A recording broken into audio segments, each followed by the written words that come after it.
Hello and welcome to Ignited Minds. आज इस the Hindu newspaper के एनालिसिस में हम बहुत ही अच्छी अच्छी चीज़ें डिस्कस करने वाले हैं जो हमारे एग्ज़ाम के लिए बहुत ही ज़्यादा इम्पोर्टेंट है। जैसे सबसे पहला आर्टिकल जो आपके सामने है, that is the SCO meeting, जिसके लिए हमारे मोदी जी को इनविटेशन भेजा है पाकिस्तान ने।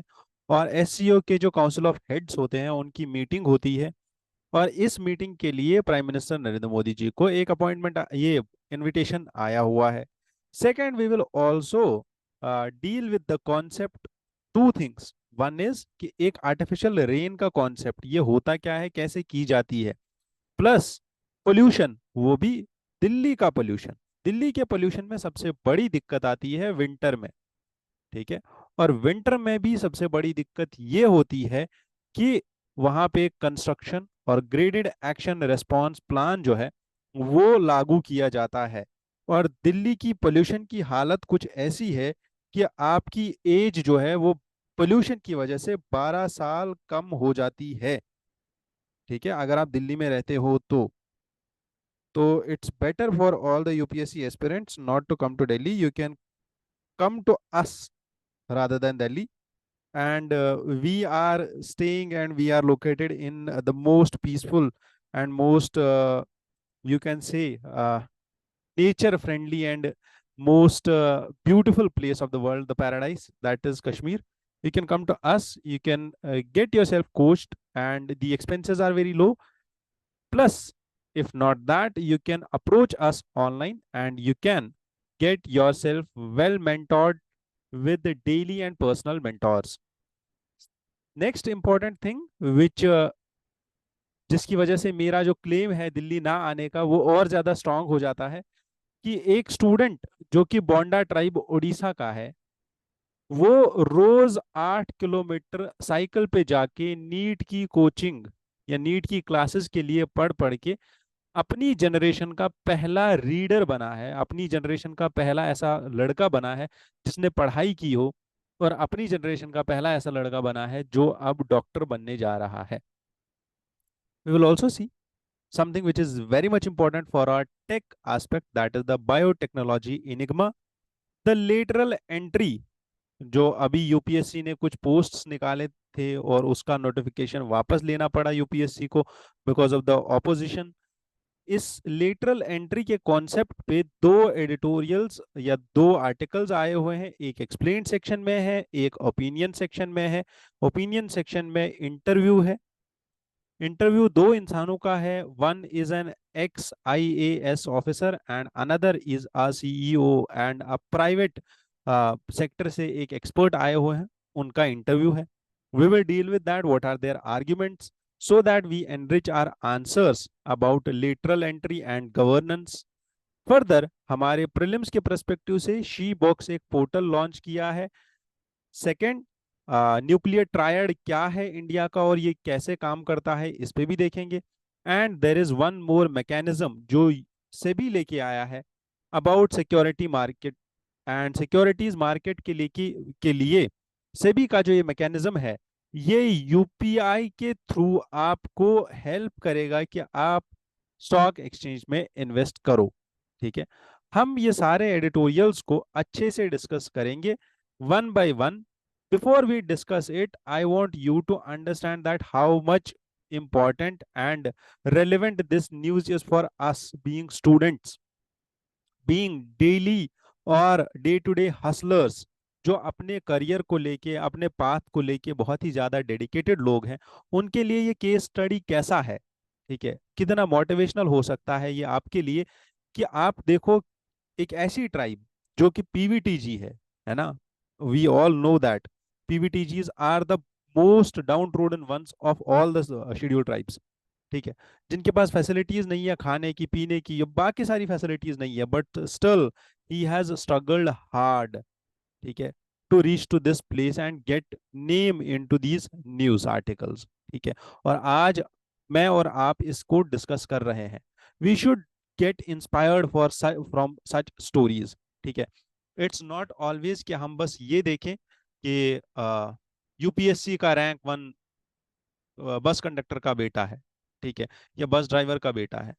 और हम बस ये देखें कि एक जो कहानी हमने देखी थी अभी आईपीएस ऑफिसर की 12th फेल में, बस उन कहानियों से प्रभावित ना होए, उन कहानियों से प्रभाव ये अपने आप को मोटिवेशन के लिए वो कहानियां ना ढूंढे, बट ऐसी भी कहानियां ढूंढे जो एक्चुअल में हो रही है, हमारे सामने है, अभी की कहानी है। ठीक है, he is the first one to get to this rank. ठीक है, so understand that we too are struggling hard, हमारे पास भी ये चैलेंजेस है, हमें भी ये समझना पड़ेगा दैट हम कितनी ज्यादा मेहनत करना चाहिए हमें, not only in academics but physically also. ठीक है, आप देखो he has to cycle 8 kilometres daily for his NEET preparation. ठीक है, ये 420 किलोमीटर की जर्नी कैसे तय करेगा फ्रॉम बादबिल विलेज, जो कि ईस्टर्न घाट्स में पड़ता है उड़ीसा के मालकानगिरी डिस्ट्रिक्ट में, वहां से ये अब इनको जो एडमिशन मिला है वो बहरामपुर में मिला है। ठीक है, and understand that how much difficult would have been for him because he is just 19 years old and he was the first from his generation, and he was the first learner from the generation which he belongs to. ठीक है, तो get motivated and let's begin this discussion with पिछले साल का question. UPSC ने पिछले साल simple सा क्वेश्चन पूछा, बहुत सिंपल क्वेश्चन है। क्वेश्चन क्या है? पार्लियामेंट के हाउस का दो कॉन्सेप्ट आता है, प्रोरोगेशन एंड एडजॉर्नमेंट। ठीक है, एंड समन। अब पार्लियामेंट को समन करना है, हाउस को बुलाना है, या पार्लियामेंट को वाइंड अप करना है, पार्लियामेंट को नहीं, हाउस को वाइंड अप करना है और उस सेशन को क्लोज करना है। ये दो टर्म्स है, समन एंड प्रोरोग। एडजोर्नमेंट क्या है? थोड़े देर के लिए सेशन को रोक देना, रिसेस। ठीक है, अंडरस्टैंड इट इज। पहला स्टेटमेंट है, prorogation of a house by the president of India does not require the advice of council of ministers. Do you think that president of India can at any point of time act without the advice of council of ministers? First statement is this: can he at any point of time act without the advice of council of ministers? Unless आपने लक्ष्मीकांत में पढ़ा हो कि president of India के पास कुछ situational constitutional discretion होता है, बस दैट्स इट।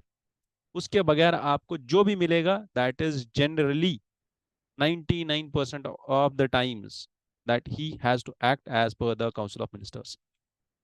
जो वो एडवाइस देते हैं उसी के अकॉर्डिंग उसको काम करना पड़ता है। Simple, very simple concept. ठीक है, prorogation of house is generally done after the house is adjourned sine. Yes, clear statement, और सेम स्टेटमेंट ऐसे ही लक्ष्मीकांत में लिखा हुआ है। तो 2024 में भी लक्ष्मीकांत वैलिड थी। ठीक है, ऐसा कुछ नहीं है कि लक्ष्मीकांत ऑब्सलीट हो चुकी है और अब वैलिड नहीं है। इवन लक्ष्मीकांत के 4th एडिशन पे, 3rd एडिशन पे ये सब लिखा हुआ है। ठीक है, there is no bar to the president of India prorogating the house which is in session। President पे कोई बार नहीं होता है कि वो कितनी देर के लिए प्रोरोग करे इस सेशन को। ट्रू, जैसे एडवाइस आएगी वैसे ही करेगा। Dissolution of the Lok Sabha is done by the president of India. ठीक है, लोकसभा को डिसॉल्व कौन करेगा? President of India, because they hold the office under the pleasure of president, save in exceptional circumstances, does so on the advice of the council of ministers। कि yes, कभी कभी ऐसा होता है कि लोकसभा डिसॉल्व करनी पड़ती है based on the advice of council of ministers, and unless the council of ministers advises, president can do the dissolution only after the floor test। ठीक है, जब उसको लगेगा कि कोई भी पार्टी के पास मेजोरिटी नहीं है, देन ठीक है, dissolution is something which is challenging. But हाँ, यहाँ पे स्टेटमेंट को बहुत ही इजी बनाया गया है। पहली चीज कि डिसोल्यूशन प्रेसिडेंट करेगा, बट कुछ कुछ जगहों पे कुछ कुछ एक्सेप्शनल सर्कमस्टांसेस होती है जहां पे काउंसिल ऑफ मिनिस्टर्स एडवाइस कर देगा। Very generic statement which we can easily get correct. ठीक है, वेरी जेनेरिक स्टेटमेंट। तो which of the following are the above are correct? Answer is C, that is 2 and 3 are correct. You can go through this explanation which is very much simply written about the termination of the session and dissolution of Lok Sabha। ठीक है, let's begin with the news article, and the first news which we are going to discuss is from the SCO। अब ये SCO summit अभी होने वाला है कहाँ पे? इस्लामाबाद में। इस्लामाबाद कहाँ पड़ता है? पाकिस्तान में। एससीओ समिट, या आप ये बोल सकते हो the council of heads of the government meeting, जो कि अक्टूबर में होने वाली है, ये कहाँ होने वाली है? पाकिस्तान में होने वाली है। पाकिस्तान ने नरेंद्र मोदी जी को एक इनविटेशन भेजा है कि आप यहाँ आके मीटिंग अटेंड कीजिए, जो कि 15 से 16 अक्टूबर को होने वाली है। मीटिंग का नाम है council of heads of the government meeting. ठीक है, क्लियर यहाँ तक? अभी समझते हैं एससीओ है क्या, और 2024 की जो ये मीटिंग है, ये सिग्निफिकेंट क्यों है? क्योंकि अगर आप देखो, सार्क पिछली बार क्यों ब्लॉक हो गया, या सार्क अभी इनएक्टिव क्यों है? क्योंकि पाकिस्तान वहां पे ब्लॉकेड क्रिएट कर रहा था due to its veto powers. That was one thing. Second thing, now the term is about SEO. This is an alternative platform where we can engage with the northwestern neighbor of ours. ठीक है, 2024 में SCO की summit जो recently हुई थी वो Astana Kazakhstan में हुई थी। ठीक है, इससे पहले की जो एससीओ की समिट थी वो अस्ताना कजाकिस्तान में हुई थी। अभी जो समिट होने वाली है वो काउंसिल ऑफ हेड्स की समिट है। ठीक है, और उसमें India played a prominent role, because हमारे जो एक्सटर्नल अफेयर्स मिनिस्टर थे वो गए थे वहां पे, और मोदी जी गए थे वहां पे। ठीक है, एंड हमने यहाँ पे कुछ की प्रायोरिटीज अस्ताना डिक्लेरेशन के अंदर, अस्ताना में जो समिट हुई थी वहां पे हमारी जो की प्रायोरिटीज थी जिसमें हमने बात की वहां पे, that was about terrorism and climate change. Because हमारे हिमालयन स्टेट्स जो है वो बहुत ही ज्यादा प्रभावित होने वाले हैं क्लाइमेट चेंज की वजह से। अभी जो ये 2024 की समिट थी उसको समझने के लिए हमें अस्ताना ये समिट को नहीं समझना है उतना ज़्यादा, बट हमें यहाँ पे जो टैकल करना है दैट इज एससीओ। बिकॉज जो अस्ताना समिट है वो बहुत अब हो गई है, पुरानी हो गई है। अब मैं वापस 2 या 4 महीने पहले की समिट नहीं उठाऊंगा, जुलाई 2024 में ये समिट हुई थी। ठीक है, मैं यहाँ पे अगर कुछ कर रहा हूँ तो वो पहले एससीओ पढ़ेंगे, उसके बाद मैं आपको थोड़े बहुत हाइलाइट्स बता दूंगा इस समिट से रिलेटेड। एससीओ के जो मेंबर्स हैं अभी, इनमें हमारा Russia, Kazakhstan,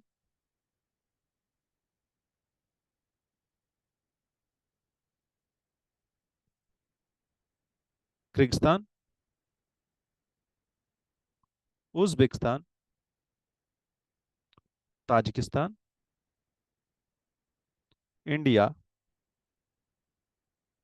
Pakistan and China. ठीक है, ये जो 8 मेंबर्स हैं अभी एससीओ के मेंबर्स हैं, 8। और इसके साथ साथ there is one more member of SCO, and Belarus 2024 की मीटिंग में became the 10th member of SCO. ठीक है, तो हमने यहाँ पे क्या क्या देखा? Russia, Kazakhstan, Kyrgyzstan, Uzbekistan, Tajikistan, India, Pakistan, China. ठीक है, next we need to understand one more thing about SEO, is that how SEO is relevant for India. ठीक है, बिकॉज SEO जो है ये सबसे पहले बना था, ठीक है, 1996 में। और ये बना कैसे था? इसका जो पहला नाम था इट वाज शंघाई 5, और इसको 5 ही कंट्रीज ने उस टाइम पे बनाया था, जिसमें सबसे पहला था China, Russia, Kazakhstan, Kyrgyzstan and Tajikistan. 5 countries. और ये क्यों बनाया गया था? क्योंकि इन कंट्रीज में, यहाँ पे सेंट्रल एशिया में, दो चीजें थी जो प्रेवेलेंट थी। One was the extremism against the state actors, and another was the ethnic tensions in this region. तो इन दोनों चीजों को कर्व करने के लिए, जो बेसिकली यूएसएसआर के डिसइंटीग्रेशन का मेन रीजन बना था 1991 में, 1996 में ये ऑर्गेनाइजेशन बनाई गई। ठीक है, और एससीओ कब बना फिर? शंघाई 5 के बाद एससीओ कब बना? एससीओ बना असल में 2001 में, 15 जून। 2001 में एससीओ बना। ठीक है। और इसका ओरिजिन कहाँ से हुआ? यही शंघाई फाइव के, बेसिकली आइडियोलॉजी वही थी और वहां से फिर ये बन गया। ठीक है। और शंघाई फाइव को ऐड हुआ यहाँ पे हमारा, ठीक है,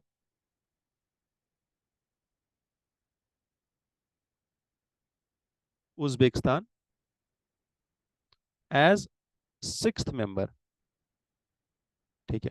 और ये 6 लोग ने बनाया क्या? एससीओ। डन। 6 मेंबर यहां तक हो गए और 2001 तक की कहानी हो गई। 2001 के बाद अगर आप देखो तो अभी तक यहाँ पे जो एससीओ है इसके 9 मेंबर्स हो गए थे आज तक, 6 के बाद 9 हो गए। कैसे? क्योंकि इंडिया प्लस पाकिस्तान एससीओ के मेंबर बन गए थे रिसेंटली, आई गेस 2015 में बने थे। I don't remember the year of India and Pakistan joining SCO, but recently यहाँ पे last to last year Iran भी इसका मेंबर बन गया था। ठीक है। 6 और 3 हो गए 9, और 10वां हो गया हमारा बेलारूस। तो बेलारूस जो है 2024 में इसका मेंबर बन गया। ठीक, यहां तक क्लियर हो गया। एससीओ की सिग्निफिकेंस क्या है? Because it is one of the few international organisations जो बेसिकली किस चीज पे बनी है, एक इसका पर्टिकुलर थीम है, that is the security issues in the region. ठीक है। सिक्योरिटी इश्यूज को हैंडल करने के लिए एससीओ जो है सबसे ज्यादा इंपॉर्टेंस रखती है। बाकी कल्चरल, इकोनॉमिक और बाकी सारी चीजें, कोऑपरेशन, इन सब चीजों पे दैट इज नॉर्मल, बट सबसे इंपॉर्टेंट चीज है सिक्योरिटी इश्यूज। लाइक यहाँ पे मैंने सबसे पहले क्या बोला? टेररिज्म, एक्सट्रीमिज्म, एंड सबसे इंपॉर्टेंट चीज एथनिक क्लैशेस। ठीक है। तो वो खत्म करना था, बिकॉज रशिया एंड चाइना जो है वो एससीओ को ऐसे देखते हैं that it is an alternative to western international order, कि जो वेस्टर्न इंटरनेशनल ऑर्डर एक्चुअल में एस्टैब्लिश किया गया था किससे? जो इंटरनेशनल इंस्टीट्यूशंस बनाए गए थे post war, like United Nations, WTO, जितने भी ब्रेटन वुड्स इंस्टीट्यूशंस हैं वो सारे बनाए गए थे। क्यों? क्योंकि वेस्टर्न डोमिनेटेड इंटरनेशनल ऑर्डर होना चाहिए था। बट यहाँ पे रशिया और चाइना जो ये ऑर्गेनाइजेशंस बना रहे हैं, ठीक है, वो इसीलिए है शांघाई फाइव, एससीओ या eastern consensus, basically western international order के ऑल्टरनेटिव के लिए है। अब एससीओ में इंडिया का जो पार्टिसिपेशन है, ठीक है, वो क्रूशल है। क्यों? क्योंकि एक साइड से ये वेस्ट का ऑपोजिट है, ठीक है, वेस्टर्न हेजिमनी को चैलेंज कर रहा है, वेस्टर्न डोमिनेंस को चैलेंज कर रहा है, और दूसरे साइड से इंडिया का एंगेजमेंट वेस्ट में बहुत ज्यादा है। कल भी मैंने ये एक चीज डिस्कस की थी एक छोटी क्लिप में, that how India is playing a part two balance the acts. क्यों? क्योंकि इंडिया अभी ऐसा काम कर रहा है कि यहाँ पे इंडिया है, यहाँ पे यूएसए है, यहाँ पे यूक्रेन है, यहाँ पे रशिया है, ठीक है, और यहाँ पे इंडिया है। What India is doing?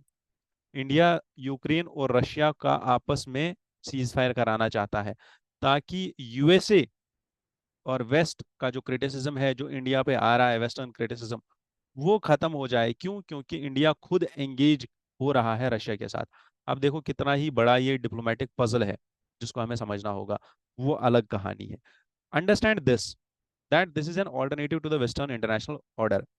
Further, SCO also represents 40% of world's population.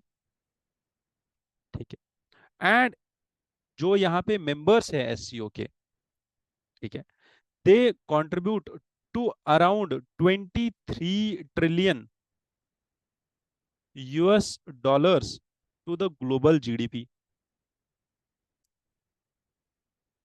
तो 4 पॉइंट्स, 4 इंपॉर्टेंट पॉइंट्स मैंने आपको यहाँ पे बोले। पहला है सिक्योरिटी इश्यूज, दूसरा है वेस्टर्न इंटरनेशनल ऑर्डर का ऑल्टरनेटिव, तीसरा है economic issues, demographic issues and economic significance. 4 बहुत ही इंपॉर्टेंट पॉइंट्स मैंने आपको बोले, चारों याद रखने हैं और चारों अपने आंसर्स में लिखने हैं। ठीक है।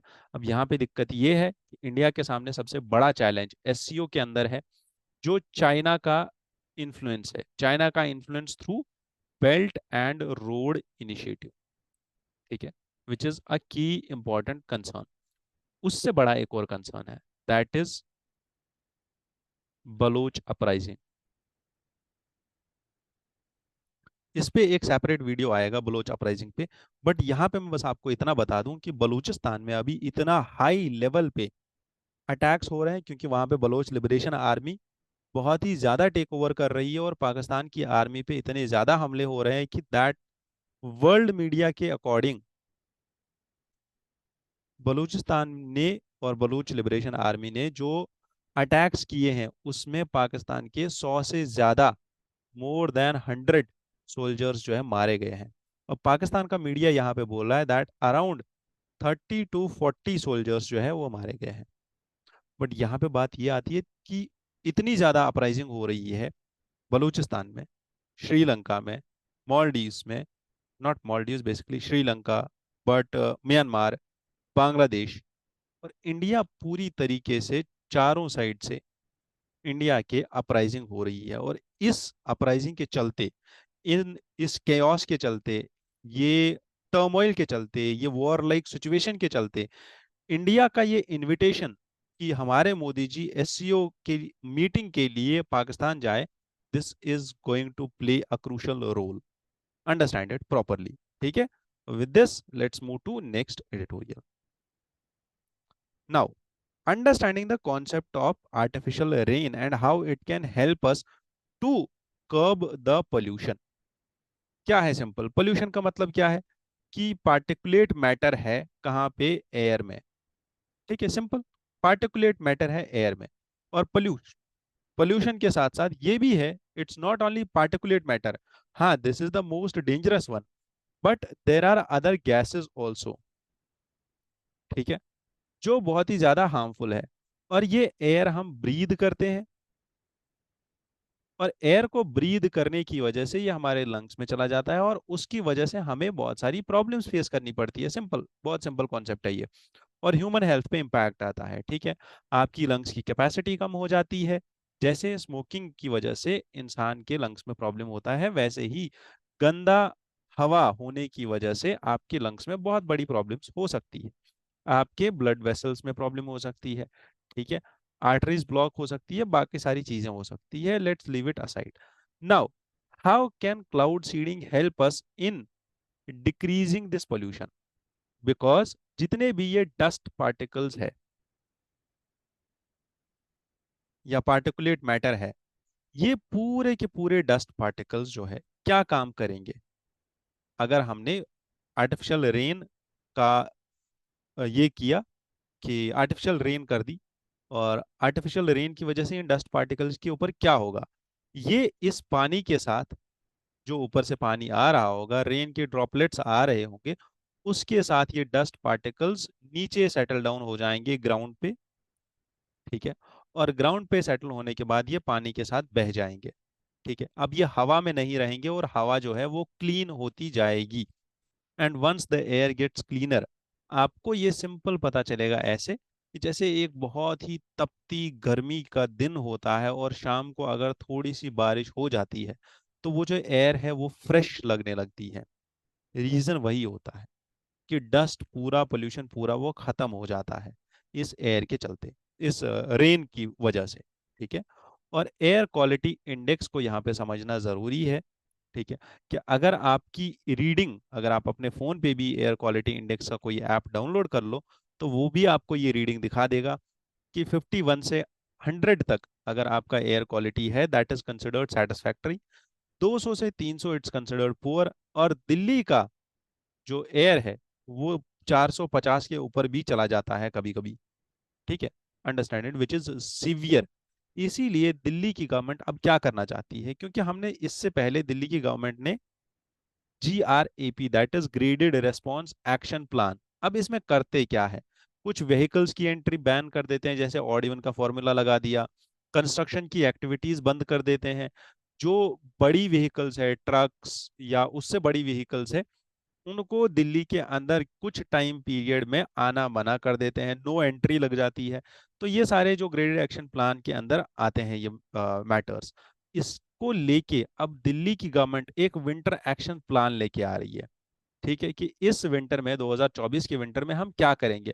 हम दो तीन चीजें करेंगे। पहला कि एक वर्क फ्रॉम होम पॉलिसी पे जोर देंगे, कि जितने भी दिल्ली के लोग काम पे जाते हैं, जितना हो सकता है वहाँ का corporate sector work from home को अडॉप्ट कर ले और लोगों को बोले कि अपने घरों में रहो, क्योंकि बाहर हवा बहुत ज़्यादा प्रदूषित है। इसके साथ साथ ये भी देखेंगे कि जहाँ जहाँ पे व्हीकल्स की वजह से बहुत ज़्यादा पोल्यूशन होता है, जैसे दिल्ली के सेंट्रल पॉइंट्स, जैसे फॉर एग्जांपल कैनॉट प्लेस है, ठीक है, और ऐसे ही दिल्ली का बॉर्डर एरिया, जहाँ पे ट्रक्स या लार्जर व्हीकल्स, हैवी व्हीकल्स बहुत ज़्यादा आती है, वो जो हॉटस्पॉट्स हैं उन हॉटस्पॉट्स को थोड़ा बहुत कम करेंगे। ठीक है, क्योंकि वहां पे व्हीकल्स की एंट्री को बैन कर देंगे, थोड़ा सा उनको बाहर बाहर से निकाल लेंगे। ये सब चीजें होने वाली है दिल्ली के एक्शन प्लान में। Understood. Understanding that technological aspect of it, that is cloud seeding. अब ये क्लाउड सीडिंग कैसे काम करती है? ठीक है, cloud seeding simple, very simple. आपने सिल्वर आयोडाइड या नमक या सोडियम आयोडाइड के कुछ पार्टिकल्स लिए, उनको आपने दो जगह से हवा में फेंक दिया। या तो आप उनको ग्राउंड से सीधा स्प्रे करोगे हवा में, ठीक है, एटमॉस्फेयर में कर दिया स्प्रे, या तो फिर एयरप्लेन से उनको नीचे छोड़ दोगे हवा में। ठीक है, और इन पार्टिकल्स के अराउंड होगा क्या?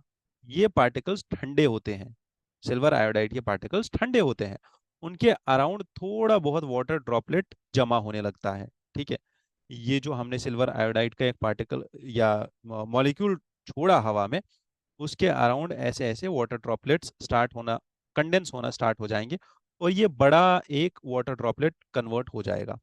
जो ही ये बड़ा वाटर ड्रॉपलेट कन्वर्ट हो जाएगा, यहाँ पे क्लाउड्स बनना शुरू हो जाएंगे, but clouds should also be there present.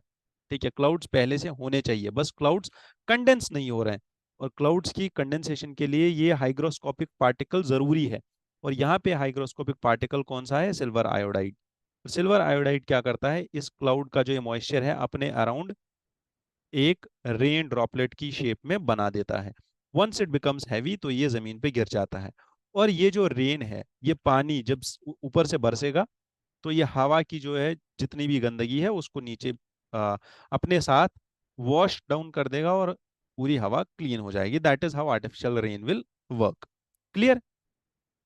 Next article is again the same, that is the bonda tribe. ठीक है, बोंडा ट्राइब के बारे में हमने अभी बात किया कि कैसे इस बच्चे ने अपनी स्ट्रगल को आगे बढ़ाया है। अब समझना यह है कि बोंडा ट्राइब कम्युनिटी जो है, रिसेंटली देयर वर 4 पीपल जिनको कोविड-19 भी हुआ था। और जो ये बोंडा ट्राइब है, इसके बारे में कुछ फैक्ट्स हम समझ लेते हैं। बोंडा ट्राइब बेसिकली एक पीवीटीजी है, that is particularly vulnerable tribal group, और ये उड़ीसा में पाई जाते हैं। ठीक है, इंडिया में टोटल 75 पीवीटीजीज है, जो कि यूपीएससी ने एक बार क्वेश्चन भी पूछा। ठीक है, Bondas particularly they belong to Austro Asiatic tribe. ठीक है, and these Austro Asiatic tribes, they are believed to be the first wave of migration from Africa. अब आप समझो कि अफ्रीका से आज से 60,000 साल पहले कुछ लोग आए, और वो वहां से आने के बाद इंडिया में सेटल हुए। ठीक है, और वो लोग ऑस्ट्रो एशियाटिक ट्राइब थी। वो ऑस्ट्रो एशियाटिक ट्राइब का एक वंशज है बोंडा ट्राइब, और उसी बोंडा ट्राइब से बिलोंग करता है ये लड़का जिसकी हम स्टोरी पढ़ रहे हैं। ठीक है, 60,000 साल पहले ये माइग्रेशन हुआ, और 60,000 साल पहले ये फर्स्ट सेटलर्स बने इन इंडिया। ठीक है, so these first settlers in India have now preserved their identity and culture, despite कि इनके एक्स्ट्रा इंटरवेंशंस, चाहे वो कॉलोनियल टाइम्स में हुए, वो कॉलोनियल टाइम्स के बाद इंडिपेंडेंट इंडिया में हुए, या उसके बाद अभी तक हो रहे हैं, इन्होंने अपना आइडेंटिटी और अपना कल्चर बना के रखा है, उसको प्रिजर्व करके रखा है। ठीक है, ये बोंडा tribe These are basically forest dwellers.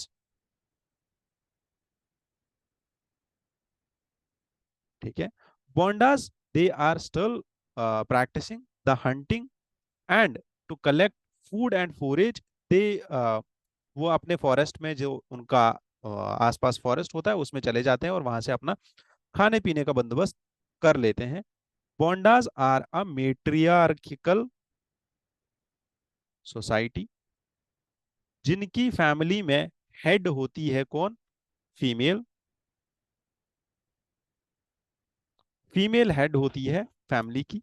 And यहाँ पे होता क्या है that women prefer to marry men who are younger to the women by at least 5 to 10 years. ठीक है. Younger husbands 5 to 10 years. ठीक है. इतना भी समझना है. So that the main can earn for them when they grow old. चाहे जो मेल है वो कंटिन्यूअसली काम करता रहे जब तक वुमेन ओल्ड हो जाए. They have a unique dressing style. जिसमें होता क्या है, इनका जो ड्रेसिंग स्टाइल है उसमें होता क्या है दैट जो इनकी वुमेन है, women are semi clad and wear various types of rings and necklaces around their body, while the men carry lethal bows and arrows for the attacks and hunting. ये जो लैंग्वेज यहाँ पे बोलते हैं, इनकी लैंग्वेज का नाम है रीमो. ये रीमो लैंग्वेज प्रैक्टिस करते हैं और ये रीमो लैंग्वेज एक्चुअल में ऑस्ट्रो एशियाटिक लैंग्वेज ही है जो बेसिकली मुंडारी ग्रुप को बिलोंग करती है. Mundari group of languages. ठीक है. मुंडारी ग्रुप ऑफ लैंग्वेजेस कौन बोलते हैं? Mundari group of languages Munda people बोलते हैं, जहां से बिरसा मुंडा बिलोंग करते थे. ठीक है. इसके साथ साथ बोंडा ट्राइब्स जो है ये दो ग्रुप्स में डिवाइडेड है, जैसे अपर बोंडास एंड लोअर बोंडास. लोअर बोंडास जो है वो प्लेन्स में रहते हैं और अपर बोंडास जो है वो वैसे जंगलों में रहते हैं जहां आप जा भी नहीं सकते हो. ठीक है. उड़ीसा में इसके साथ साथ 62 और ट्राइबल कम्युनिटीज रहती हैं and the largest of them are the diverse groups of tribal population in India. ठीक है. और 13 of them are PVTGs. तो उड़ीसा में कुल मिला के 13 PVTGs रहते हैं और जिसमें से एक है बोंडा. ठीक है. और उड़ीसा में जो PVTGs रहते हैं उसमें बोंडा, बिरहोर, चुक्तिया, बुंजिया, दिदिया, दुंगाड़िया, हिलखारिया, जुआंग, कुतियाखोंड, लांजिया, लोधा, मनकीरदिया, पौदिया, सौरा, ये सारे ट्राइब्स हैं और 7 डिस्ट्रिक्ट्स में ये रहते हैं. ठीक है. उड़ीसा के 7 डिस्ट्रिक्ट्स में आपको पीवीटीजीज मिल जाएंगे. Let's begin with the next editorial. This editorial talks about the biotechnology. ठीक है. और बायोटेक्नोलॉजी में भी ये क्या बात कर रहा है एडिटोरियल? ये बेसिकली बात हो रही है यहाँ पे एक नया इनिशिएटिव दैट इज बायो ई3. ये बायो ई3 एक ऐसा ये इनिशिएटिव है जो बेसिकली बायोटेक्नोलॉजी को यूज करना चाहता है या बायोटेक्नोलॉजी का हेल्प लेना चाहता है 3 सेक्टर्स में. One is economy, another is environment and another is employment. कि बायोटेक्नोलॉजी को हम ऐसे यूज करें कि हमारा एम्प्लॉयमेंट भी जनरेट हो, हमारा एनवायरमेंट भी अच्छा हो और हमारी इकोनॉमी भी ग्रोथ कर जाए. ठीक है. अभी हम क्या कर सकते हैं इसमें? ये एडिटोरियल हमें बोल रहा है दैट बायोटेक्नोलॉजी का जो सेक्टर है ये कैपिटल इंटेंसिव सेक्टर है. यहाँ पे बहुत ही ज्यादा रिसर्च में पैसा लगता है. रिसर्च में पैसा लगता है और यहाँ की फैक्ट मतलब जो इंस्ट्रूमेंट्स होते हैं, मशीनरी होती है, वो बहुत महंगी होती है. उसको भी हमें समझना होगा.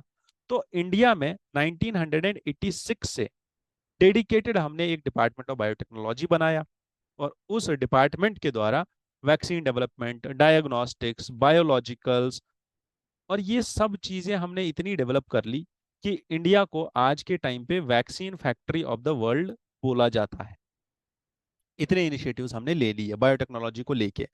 और biotechnology did not quite spawn the equivalent of the IT revolution. क्यों ऐसा हुआ कि आईटी रेवोल्यूशन और आईटी सेक्टर बहुत आगे चला गया और बायोटेक्नोलॉजी थोड़ा पीछे रह गया? Because there are $1 billion conglomerates which are basically today, जो अभी high value microbes, gene modification technologies, bioplastics, biomaterial, high precision medical devices पे काम कर रहे हैं। ठीक है। हाउएवर, उनके पास चाहे कितना भी नो हाउ हो, बट यहाँ पे प्रॉब्लम आ रही है ह्यूमन रिसोर्स कैपिटल की, because there are very few Indians, ठीक है, और very few Indian biotechs who have got global recognition. ठीक है। And there are very few local manufacturers in India. Why? क्योंकि वर्ल्ड लेवल पे तो अच्छा हो रहा है, बट इंडिया लेवल पे कम क्यों हो रहा है? क्यों? Because the startups and laboratories, they have low quality ingredients and devices to make such products. Why is so, or why is this problem happening in India? Because the reliance is more on imports. हम बहुत ही ज्यादा dependent है imports के ऊपर, biotechnology को लेके। ठीक है। इंपोर्ट डिपेंडेंसी काफी हाई है हमारी। इसके साथ साथ India loses it's international competitiveness also, क्योंकि हमें इंपोर्ट डिपेंडेंसी है। तो सबसे पहली चीज, हमारे इंपोर्ट ही महंगे आते हैं। उसके बाद अगर हम बनाते भी है वो बहुत ज्यादा महंगा बन जाता है, और उसका ऑल्टरनेटिव ऑलरेडी वेस्ट के पास होता है या बाकी सारे वर्ल्ड के पास होता है। नाउ इस सब चीज को करेक्ट करने के लिए बायो E3 पॉलिसी लेके आ गए हैं। अब ये बायो E3 पॉलिसी क्या है और ये कैसे काम करेगी? तो in the last 4 decades, India has funded the biotechnology research institutions. ठीक है। अब बारी आ गई है कि इंडिया में पब्लिक प्राइवेट पार्टनरशिप मोड इख्तियार किया जाए और इसको अडॉप्ट किया जाए बायोटेक्नोलॉजी में भी, ताकि बायोटेक सेक्टर को बहुत ही ज्यादा बूस्ट मिल जाए। तो यही एक ऐसा पॉइंट है जो हम अपने मेंस में लिखेंगे। ठीक है, कि इंडिया के बायोटेक्नोलॉजी सेक्टर को सबसे पहले हमें vaccine factory of the world बोला जाता है। दूसरा, हमें अब पब्लिक प्राइवेट पार्टनरशिप के मोड पे जाना चाहिए। क्यों? क्योंकि ऑलरेडी इंटरनेशनल लेवल पे हमारे पास ऐसे बिलियनियर है लोग जो बायोटेक में इन्वेस्टमेंट कर सकते हैं। और हमारे पास अभी 6 ऐसे सेक्टर्स है, 6 ऐसे वर्टिकल्स है जहाँ पे इंडिया इन्वेस्ट कर सकता है, जैसे bio based chemicals, bio based enzymes, functional foods and smart proteins, precision biotherapeutics, climate resilient agriculture, carbon capture and futuristic marine and space research. ये कुछ ऐसे सेक्टर्स हैं जहां पे इंडिया ज्यादा फोकस कर सकता है, जो फ्यूचरिस्टिक है इन इट्स ऑप्शन। फर्दर हम क्या कर सकते हैं? और humanity will have to rely on the natural world for food and for making consumer products, and biotechnology can solve the global problem of non biodegradable waste, जो सबसे ज्यादा important है। And biotechnology can also help us in developing technology for carbon emissions and carbon sequestration more and more। ठीक है। तो ये कुछ ऐसे सेक्टर्स है जो इनोवेटिव सेक्टर्स है, और इनोवेटिव सॉल्यूशंस हो सकते हैं हमारे लिए, ताकि हम बायोटेक के सेक्टर को और ज्यादा प्रमोट करें। ठीक है। इसके साथ साथ यहाँ पे और भी चीजें हैं कि एनवायरमेंटली बिनाइन प्रोडक्ट्स जितने भी हम बनाएंगे, ठीक है, उसमें हम बहुत कम सोफिस्टिकेटेड बायोटेक्नोलॉजी, हमें कम चाहिए वहाँ पे सोफिस्टिकेशन। क्यों? क्योंकि वो इजी है बनाना, वहाँ पे रिसर्च करना इजी है, और वहाँ पे स्कोप भी बहुत ज़्यादा है इन एनवायरमेंटली बिनाइन प्रोडक्ट्स। ठीक है। और हमें करना क्या होगा इसके लिए? हमें इसके लिए बायो फाउंड्रीज डेवलप करनी होंगी, बायो आर्टिफिशियल इंटेलिजेंस हब्स बनाने होंगे, और पॉलिसी होप्स देनी होंगी कि हम बायोटेक्नोलॉजी को यूज करके एक ऐसा सेटअप बना सकते हैं जिसमें हम इनोवेटिव सॉल्यूशंस लेके आएंगे अभी जो ग्लोबल लेवल पे प्रॉब्लम्स हैं उनके लिए। और कुछ की सेक्टर्स हैं हमारे पास जहां पे हम ज्यादा से ज्यादा फोकस कर सकते हैं। ठीक है।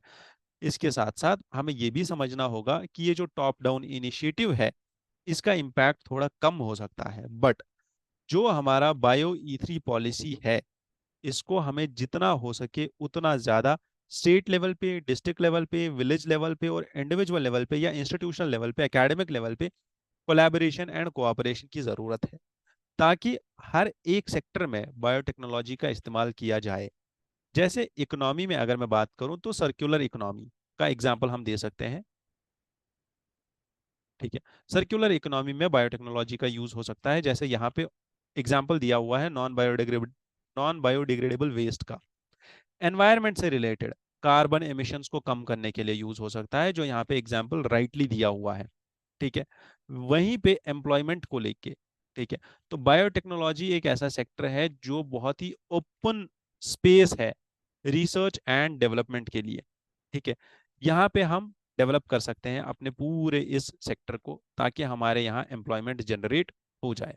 ठीक है, the next editorial talks about lateral entry.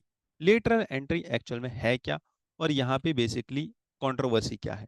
तो यूपीएससी ने अभी रिसेंटली कुछ 45 लेटरल एंट्री पोस्ट निकाले थे। ठीक है, जिसमें 10 जॉइंट सेक्रेटरी के लिए थे और 30 डेप्यूटी डायरेक्टर और डेप्यूटी सेक्रेटरी के लिए थे। ठीक है, अब ये पोस्ट क्या होते हैं कि कोई भी ऐसा बंदा जिसने एटलीस्ट 15 साल का एक्सपीरियंस हो प्राइवेट सेक्टर में, और वो बहुत ही अच्छी पोजीशन पे हो प्राइवेट सेक्टर में, तो वो डायरेक्ट एक एप्लीकेशन लिख सकता है और अपना रेज्यूमे लेके आ सकता है, और उसको फेस करना पड़ेगा एक इंटरव्यू। ठीक है, और इन दो चीजों की बेसिस पे, रेज्यूमे और इंटरव्यू की बेसिस पे, उसका सिलेक्शन हो जाएगा एज डायरेक्टर, डेप्यूटी डायरेक्टर और joint secretary in the government of India. This is lateral entry, simple lateral entry का यही डेफिनेशन है। अब यहाँ पे दो लोग हैं, एक है अशोक वर्धन शेट्टी और दूसरे हैं हमारे हर्ष श्रीवास्तव। ठीक है, अशोक वर्धन शेट्टी एक एक्स आईएएस ऑफिसर है, और हर्ष श्रीवास्तव एक सीईओ है एक प्राइवेट फिनटेक के। ठीक है, दोनों का इंटरव्यू यहाँ पे लिया गया है और दोनों के अपने अपने व्यूज हैं। जैसे जो ये आईएएस है, एक्स आईएएस, ये बोल रहा है कि हाँ डेफिनेटली हमें चाहिए ऐसे लोग जिनके पास टैलेंट हो और जिनके पास एक्सपर्टीज हो, किस चीज की, डिफरेंट स्पेशलाइज्ड जॉब्स की।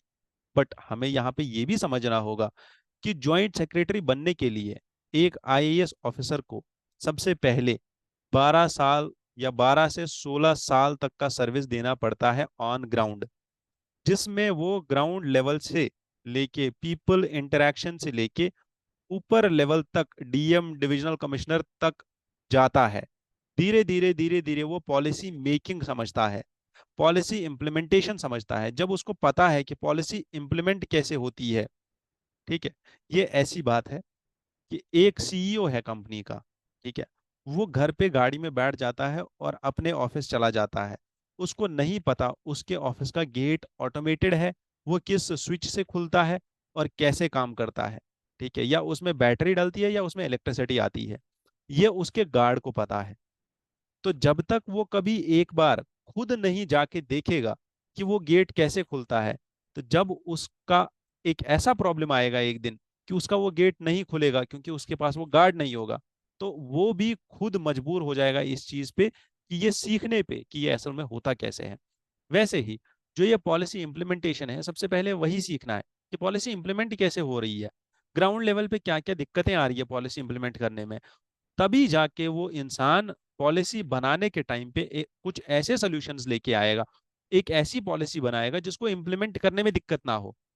क्योंकि बेसिक मोटो है इम्प्लीमेंटेशन का, मोटो बनाने का नहीं है। बना तो कोई भी देगा, आप भी अपने कमरे में बैठ के पॉलिसी बना दोगे कि इसका ऐसे कर सकते हैं, इसका ऐसे कर सकते हैं, इसका ऐसे कर सकते हैं। सोल्यूशंस हर एक के पास है, प्रॉब्लम आती है इम्प्लीमेंटेशन में।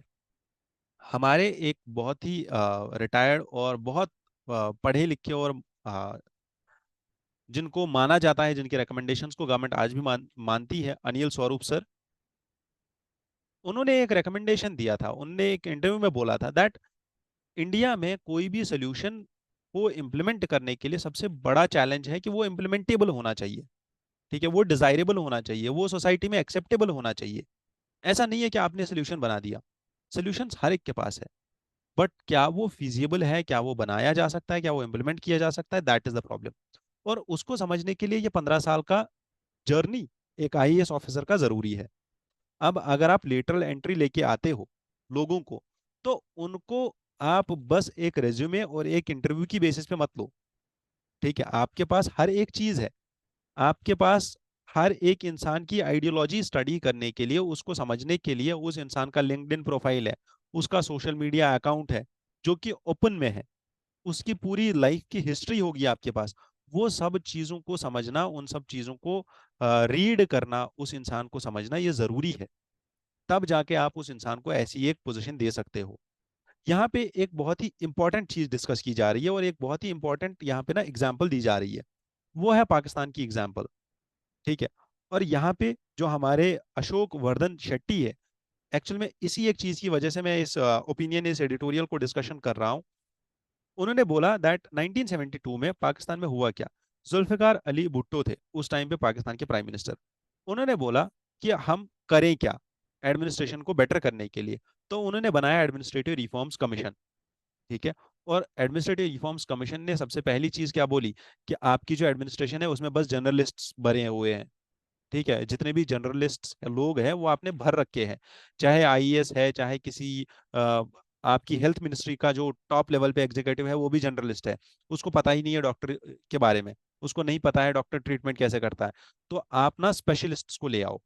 Once you bring in specialists, उनको पता होगा उनके अपने सेक्टर में क्या क्या प्रॉब्लम्स है। बट इस टाइम पे हुआ क्या, ये स्पेशलिस्ट्स को लाने के लिए, बिकॉज एक स्पेशलिस्ट्स को लाना इज इजी। ठीक है। अगर आप उसको डायरेक्ट उसके जॉब से उठा के दूसरा जॉब दे देते हो, प्रॉब्लम ये है वो उस सेक्टर का नहीं है। यहाँ पे प्रॉब्लम है गवर्नेंस की। यहाँ पे प्रॉब्लम नहीं है कि आपको आके इलाज करना है, आप डॉक्टर हो, अपने फील्ड में सबसे अच्छे डॉक्टर हो, तो आप, इसका ये मतलब नहीं है कि आप यहाँ आके पॉलिसी बना दोगे सारे डॉक्टर्स के लिए। हो सकता है वो पॉलिसी बैकफायर कर जाए, क्योंकि आप यहाँ पे डॉक्टर्स का इलाज नहीं कर रहे हो, आप डॉक्टर्स के लिए पॉलिसी बना रहे हो। ठीक है। आप मेडिसिन इंपोर्ट्स के लिए पॉलिसी बना रहे हो, टैरिफ रेट्स सेट कर रहे हो। ठीक है। तो इन सब चीजों को समझना जरूरी था। अब हुआ क्या, पाकिस्तान में यही चीज हुई, स्पेशलिस्ट्स को लाया गया। Once the specialists were brought in, तो स्पेशलिस्ट कैसे आएंगे, वो एक ही तरीके से आएंगे, जो पार्टी के लोग वफादार होंगे उन्हीं को बुलाया जाएगा। ठीक है। वो आएंगे, वो पार्टी के लिए पॉलिसी बनाएंगे, ना कि लोगों के लिए। वो पॉलिसी इंप्लीमेंटेबल नहीं होगी। और उसी की एक सबसे बड़ी दिक्कत थी, और उस चीज की वजह से पाकिस्तान का एडमिनिस्ट्रेशन टोटल डिस्ट्रक्शन की तरफ चला गया। एंड जनरल जियाउल हक आ गए। ठीक है। ये जुल्फकार अली भुट्टो के बाद प्राइम मिनिस्टर बने, और उन्होंने भुट्टो के सारे लोगों को हटा दिया। भुट्टो के लोगों को हटाने के बाद उन्होंने क्या किया, उन्होंने मिलिट्री से लोग लेके आ गए। ठीक है। और मिलिट्री में भी उन्होंने लेटरल एंट्री लेके आ गए, जो उनकी पार्टी के लोग थे सपोर्ट कर रहे थे वो लेके आ गए। और आज के टाइम पे पाकिस्तान का administration is totally a mess. ठीक है। तो इस चीज को समझना जरूरी है that why this lateral entry is in criticism. ठीक है। तो इसके साथ साथ एक और एक्सप्लेन्ड सेक्शन में एडिटोरियल है अबाउट लेटरल एंट्री ओनली, आज के ही पेपर में।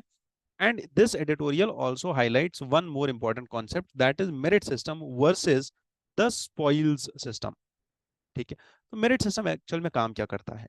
इंडिया में मेरिट सिस्टम 1858 में आया, जब हमने Indian civil services British rule के अंदर यहाँ पे एडमिनिस्ट्रेशन के लिए सेटअप किया गया, इंडियन सिविल सर्विसेज। ठीक है। और इंडियन सिविल सर्विसेज को कन्वर्ट किया गया आईएएस, आईपीएस और आईएफएस में, और सेंट्रल सर्विसेज में इंडिपेंडेंस के बाद। ठीक है। बट समझना यहाँ पे ये है कि इंडियन सिविल सर्विसेज या आईएएस, आईपीएस या ऑल इंडिया सिविल सर्विसेज, ये मेरिट सिस्टम पे काम करती है। यूपीएससी एक मेरिट का वॉच डॉग है। ठीक है।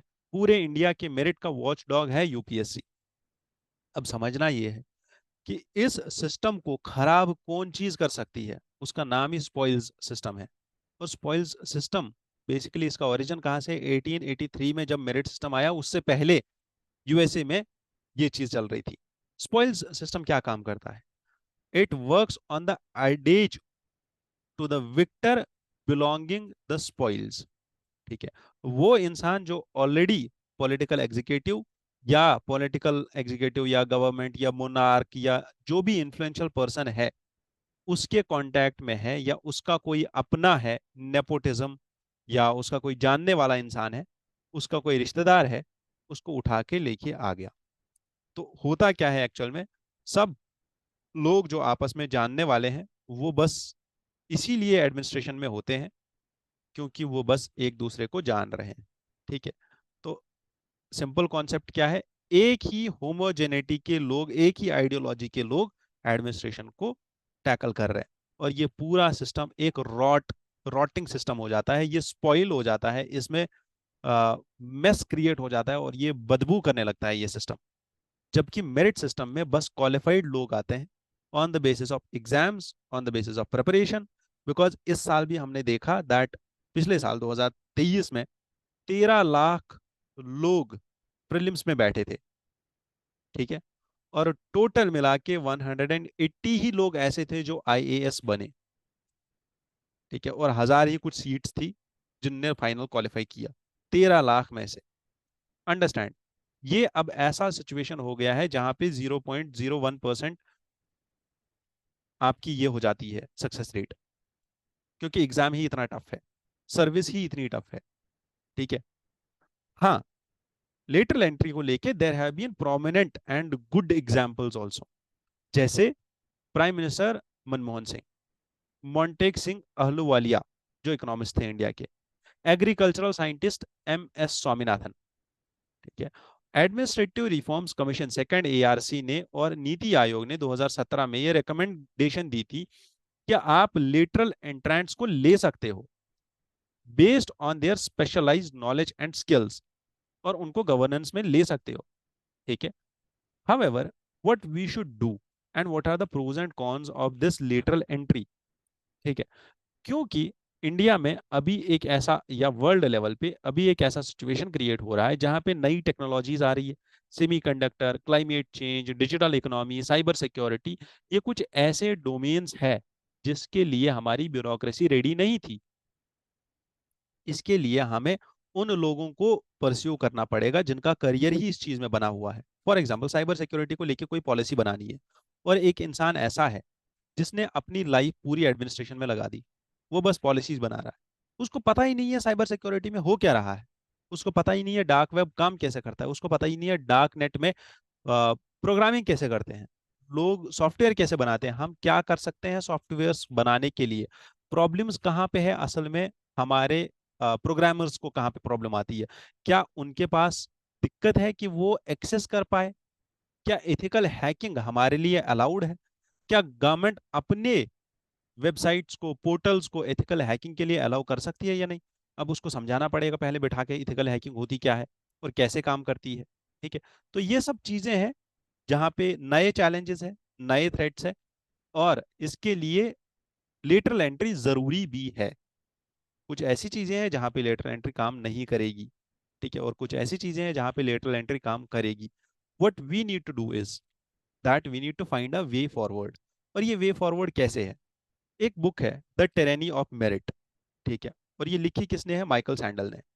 ही discusses the flaws of placing too much emphasis on merit without pursuing equity. कि आप बस एक एग्जाम की बेसिस पे अपनी पूरी गवर्नमेंट चला रहे हो, अपना पूरा स्टेट एक एग्जाम की बेसिस पे चला रहे हो। ठीक है, जबकि अगर आप देखो तो उस एग्जाम के बगैर भी टैलेंट है। Gita Gopinath, she became the prominent face for IMF and she is the one who could not clear UPSC. ठीक है, तो अंडरस्टैंड इट कि कुछ ऐसी चीजें भी है जो एग्जाम से बाहर है। ठीक है, M S Swaminathan, not from UPSC background, no. Manmohan Singh, not from UPSC background. तो there are possibilities that merit system can also get corrupt, है ना। पूजा खेड़कर वाला case, she also face the UPSC board interview, they could not get that thing ना कि वो fake कर रही है चीजें। तो वहां पे there is this tyranny of merit also which we should avoid at some point of time and we should maintain a balance. ठीक है, जहां पे हम बस स्पॉइल्स सिस्टम पे भी ना जाएं, और जहां पे हम बस टेरेनी ना दें किसको, मेरिट को। In this regard supreme court ने एक डिसीजन दिया था टीएसआर सुब्रमण्यम केस में, और ये जो डिसीजन है ये 2013 के केस में दिया गया था, जब बोला गया था that civil services board should be established and it should be headed by top bureaucrats. And ये जो बोर्ड होगा ये सेंटर और स्टेट दोनों को स्ट्रेंथन करेगा सर्विसेज में। ठीक है, तो let's see what else can be done. ठीक है, now the next topic is sexual harassment के ऊपर। और अभी भी हमने देखा दैट सेक्सुअल हैरासमेंट के केसेस बहुत ज़्यादा बढ़ गए हैं। और इसके साथ साथ हमने ये भी देखा दैट कोलकाता का केस हुआ, बदलापुर केस हो गया, और बाकी सारी केसेस हो गए। हमने बहुत सारा डेटा भी देखा that around 30,000 rapes are there which are reported annually. हर 16 मिनट में एक रेप होता है एनसीआरबी के डेटा के अकॉर्डिंग। और ये सब चीज़ें हमने देखी अभी तक। यहाँ पे एक प्राइम एग्जांपल है कि union ministry of women and child development ने एक पोर्टल लॉन्च किया है, एक सेंट्रलाइज्ड पोर्टल है जिसका नाम है शी बॉक्स।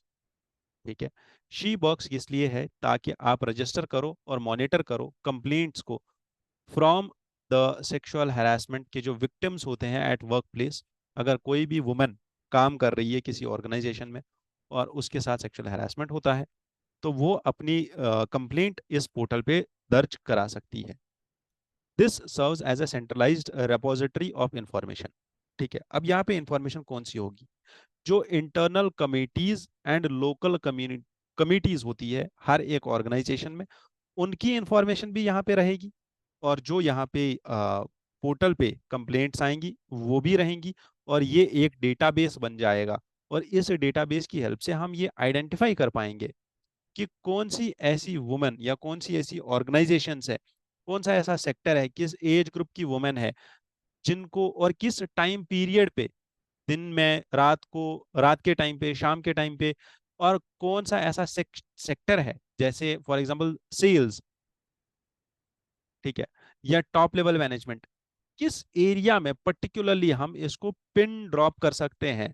ठीक है, या पिन पॉइंट कर सकते हैं कि किस एक पर्टिकुलर सेक्टर में प्रॉब्लम्स आ रही है सेक्सुअल हैरासमेंट की। ठीक है, क्या ये उन कंपनीज में है जहां पे जेंडर रेशियो बहुत ज्यादा डिस्पेयर है, कि फीमेल बहुत ही कम है और मेल बहुत ज्यादा है? क्या ये उस एरिया में है जहां पे सेल्स पे बहुत ज्यादा काम किया जाता है? क्या ये उस एरिया में है जहां पे वुमेन को रात को काम करने पे जाना पड़ता है? ठीक है, तो ये सब चीजें एक रिपोजिटरी होगी, हमारे पास डेटा होगा, हम पर्टिकुलर एक प्रॉब्लम का सोल्यूशन निकाल सकते हैं और पर्टिकुलर सोल्यूशन लेके आ सकते हैं। ठीक है, सिंपल। तो ये जो शी बॉक्स है, ये ministry of women and child development ने लॉन्च किया है। ये एक ऑनलाइन कंप्लेंट्स मैनेजमेंट सिस्टम होगा जहां पे रजिस्टर हो जाएंगी ये कंप्लेंट्स। ठीक है, और a total of 203 cases have been disposed of since the launch. 29 of November 2019 को ये एक्चुअल में लॉन्च किया गया था। अभी ये फिर से लॉन्च किया गया है अबाउट दिस पोर्टल।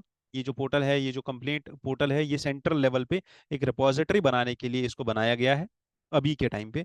इससे पहले जब शी बॉक्स आया था वो 2019 में आया था, और उस टाइम पे भी सेम मिनिस्ट्री ने लॉन्च किया था। ठीक है, और सबसे ज़्यादा जो कंप्लेंट्स यहाँ पे आई थी वो दिल्ली से ही आई थी, 50 से ज़्यादा कंप्लेंट्स आई थी उस टाइम पे। और दिल्ली से 50 कंप्लेंट्स और महाराष्ट्र से 80 के आसपास कंप्लेंट्स आई थी। ठीक है, however there are very less complaints in 2 years on this she box. ठीक है, which is something which is very much concerning for us. Next हमारे पास एक और एडिटोरियल है और एक और न्यूज़ है जिसका नाम है न्यूक्लियर ट्रायड। ठीक है, तो न्यूक्लियर ट्रायड किस बेसिस पे काम करता है? एयर, मिसाइल एंड नेवी, तीनों चीज़ों में और ग्राउंड लेवल पे हमारे पास इतनी ज़्यादा स्ट्रेंथ होनी चाहिए कि हम फुल्ली कैपेबल हो अटैक के और काउंटर अटैक के। ठीक है, अब ये न्यूक्लियर ट्रायड है क्या? कि हमारे पास न्यूक्लियर वेपन्स हो। किस चीज़ के लिए? न्यूक्लियर मिसाइल हो, न्यूक्लियर सबमरीन हो, और जो ग्राउंड बेस्ड वेपनरी हो वो हमारे पास हो। जैसे इंडिया में न्यूक्लियर डिलीवरी व्हीकल्स अभी तक कौन कौन सी है? ठीक है, हमारे पास लैंड बेस्ड बैलिस्टिक मिसाइल्स है जिनमें न्यूक्लियर जो डिलीवर कर सकते हैं न्यूक्लियर वेपन को। ठीक है, न्यूक्लियर बॉम्ब हो, कुछ हो, उसको उठा के दूसरी जगह पे डाल सकते हैं। डाल सकते हैं मतलब अटैक कर सकते हैं। ठीक है, इसमें हमारा सबसे पहले है पृथ्वी वन, जो 600 किलोमीटर की रेंज में आता है, 150 से 600 किलोमीटर की रेंज में। और ये 1000 kg तक का वेपन उठा सकता है। ठीक है, वेट उठा सकता है। अग्नि वन, अग्नि टू, अग्नि थ्री, अग्नि फोर, अग्नि फाइव, ये सारे न्यूक्लियर कैपेबल है। और इनका जो अग्नि वन से लेके अग्नि फाइव तक रेंज है वो 700, और यू कैन से 1000 से लेके 5000 तक का रेंज है। ठीक है, और पे लोड में इसमें याद रखना है that 1000 kilogram to 1500 kilogram only. ठीक है, और अग्नि 5 तो डेवलप भी हो चुका है अभी शायद। नेक्स्ट इज हमारे एयरक्राफ्ट्स।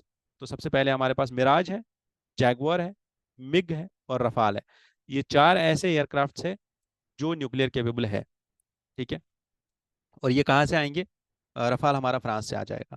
सबमरीन में हमारे पास K-15 सबमरीन थी, ठीक है, which can launch ballistic missiles. ठीक, अभी हमारे पास जो न्यूक्लियर ट्रायड में और चीजें हैं, one is R Arihant and another is R Arighat. Arighat आगे हमारे पास आ जाएगी और ये भी हमारे लिए हमारे न्यूक्लियर ट्रायड को और ज्यादा स्ट्रेंथन करेगी। ऑलरेडी हमारे पास INS अरिहंत है which is nuclear capable submarine. जो nuclear capable submarine INS Arihant है, ये हमारे लिए इंपॉर्टेंट है बिकॉज ये भी हमें हेल्प करती है न्यूक्लियर मिसाइल्स को लॉन्च करने में। ठीक है, तो जो न्यूक्लियर ट्रायड की मैं बात कर रहा हूं यहाँ पे, न्यूक्लियर ट्रायड में जो हमारे पास लैंड बेस्ड कंपोनेंट्स है इसके, ठीक है, इसमें हमारे पास क्या क्या आता है? सबसे पहले इंटर कॉन्टिनेंटल बैलिस्टिक मिसाइल्स, ठीक है, और हमारे पास शॉर्ट रेंज बैलिस्टिक मिसाइल्स आते हैं, ठीक है, which are responsive and lethal at the same time. इसमें हमारे पास सबसे इंपॉर्टेंट मिसाइल है दैट इज अग्नि 5। ठीक है, और जो हमारे पास इसमें और मिसाइल्स हैं जो न्यूक्लियर केपेबल मिसाइल्स हैं, one is Prithvi, Akash and Trishul. ठीक है, and they also support the nuclear triad. We have the sea based component. Sea based component में हमारे पास ship submersible ballistic nuclear submarine है। ठीक है, न्यूक्लियर सबमरीन्स में they are basically survivable because SSBN का जो ये फ्लीट होता है ना, they always work on patrol, और यहाँ पे सेकेंड स्ट्राइक की कैपेबिलिटी भी होती है इनके पास। ठीक है, they are considered survivable. And यहाँ पे जो हमारे पास प्राइम एग्जाम्पल है दैट इज INS अरिहंत। ठीक है, और इस INS अरिहंत में एक मिसाइल यूज होता है जिसका नाम है K-15 सागारिका मिसाइल। इस मिसाइल की जो कैपेसिटी है दैट इज 700 किलोमीटर्स की रेंज में ये होता है। और इसमें एक और मिसाइल लगता है K-4। ठीक है, K-4 मिसाइल की रेंज है 3500 किलोमीटर्स। ठीक, इसके साथ साथ INS अरीघात के ट्रायल्स चल रहे हैं और इसकी पॉसिबिलिटी है कि हम 2024 में इसको कंप्लीट करके इंडक्ट कर लेंगे। ठीक है, and this will be more suitable for this K-4 missiles. ठीक है, INS अरीघात। एयर बेस्ड कंपोनेंट जो हमारा न्यूक्लियर ट्रायड का एयर बेस्ड कंपोनेंट है, इसमें हमारे पास सुखोई है, सुखोई Su-30MKI एक। दूसरा हमारे पास मिराज एयरक्राफ्ट 2000H। एंड तीसरा हमारे पास है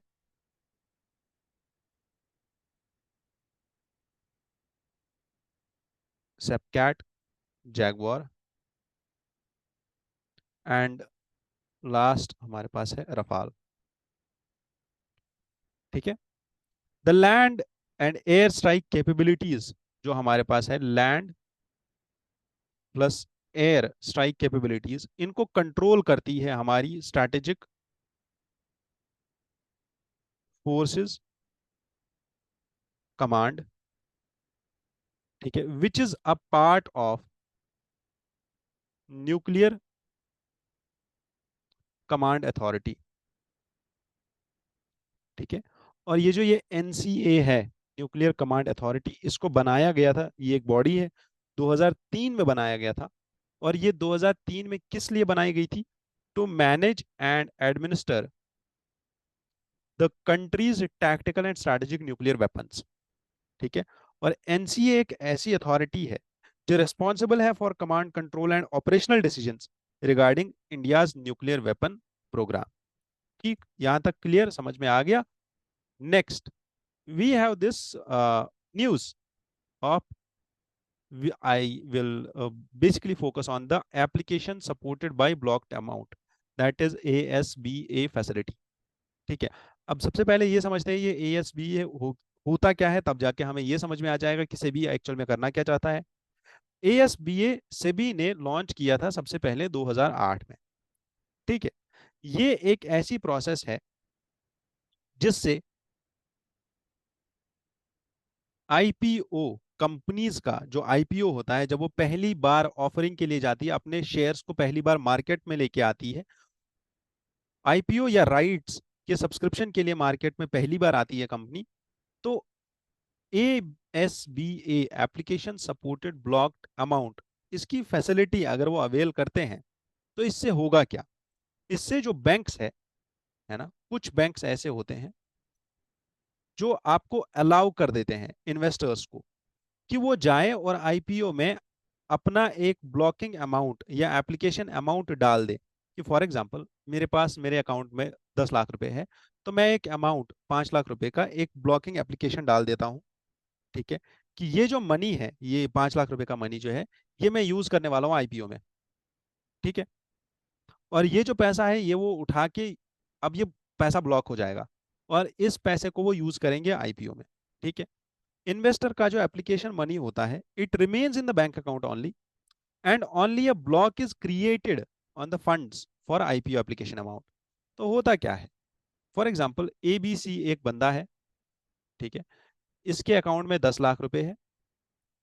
अब ये गया अपने बैंक के पास, इसका बैंक है आईसीआईसीआई, और इसने बोला यार 10 लाख रुपए से मैं इतना अमाउंट है मेरे अकाउंट में, तो मुझे अब ना स्टॉक्स में एक्सचेंज इन्वेस्ट करना है। ठीक है, थ्रू आईपीओ, या मुझे राइट्स परचेज करने हैं। तो आईसीआईसीआई बैंक क्या काम करेगा, ये इसके 10 लाख रुपए के दो हिस्से करेगा, 5-5 लाख रुपए।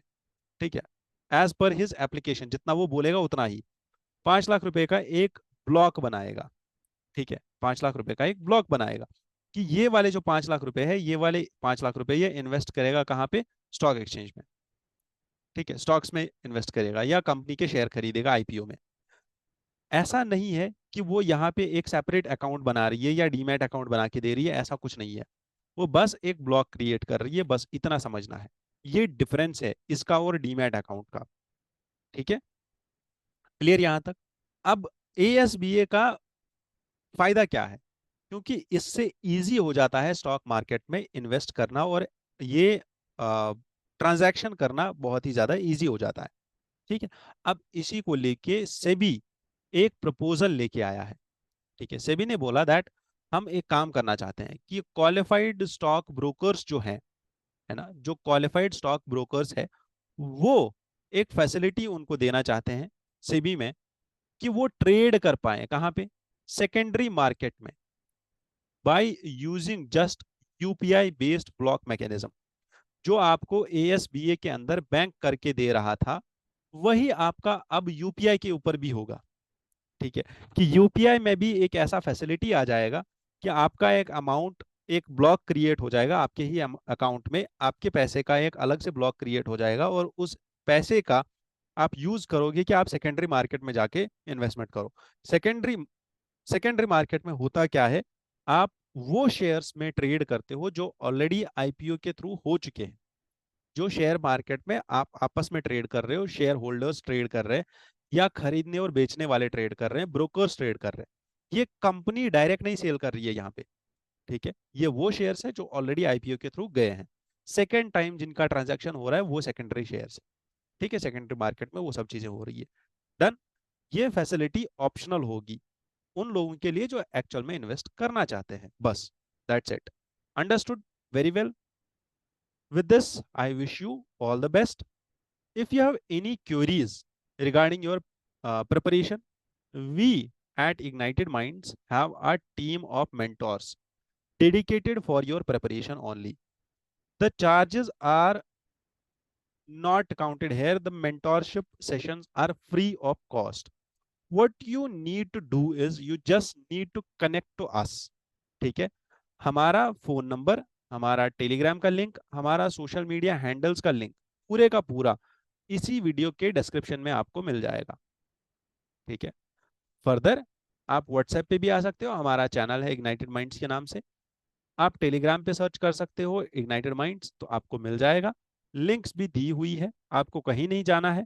और इन्हीं ग्रुप्स पे आपको ये पीडीएफ भी मिल जाएगी डेली की डेली। ठीक है। और ये जो मेंटोर्स हैं हमारे पास, ये आपकी हेल्प करेंगे किस चीज में? पहली, आपकी स्ट्रैटेजी बनाने में। दूसरा, आपके जितने भी प्रिपरेशन से रिलेटेड डाउट्स हैं उनको सॉल्व करने में। तीसरा, नॉट ओनली दिस, आपके जितने भी कॉन्सेप्चुअल डाउट्स है कि आप एक्चुअल में पढ़ाई कर रहे हो, ऑलरेडी बहुत टाइम से पढ़ रहे हो, 1 साल 2 साल 3 साल हो गए, फिर भी समझ नहीं आ रहा है कि एग्जाम क्यों नहीं निकल रहा है, प्री में अटक रहे हैं 2 बार 3 बार 4 बार, अब भी समझ में नहीं आ रहा है कि कहाँ पे प्रॉब्लम्स है, तो वो प्रॉब्लम्स को सॉल्व करने के लिए हमारी जो ये टीम है आपकी हेल्प करेगी। I wish you connect us soon before it's too late. Thank you once again for connected, and stay connected, stay blessed.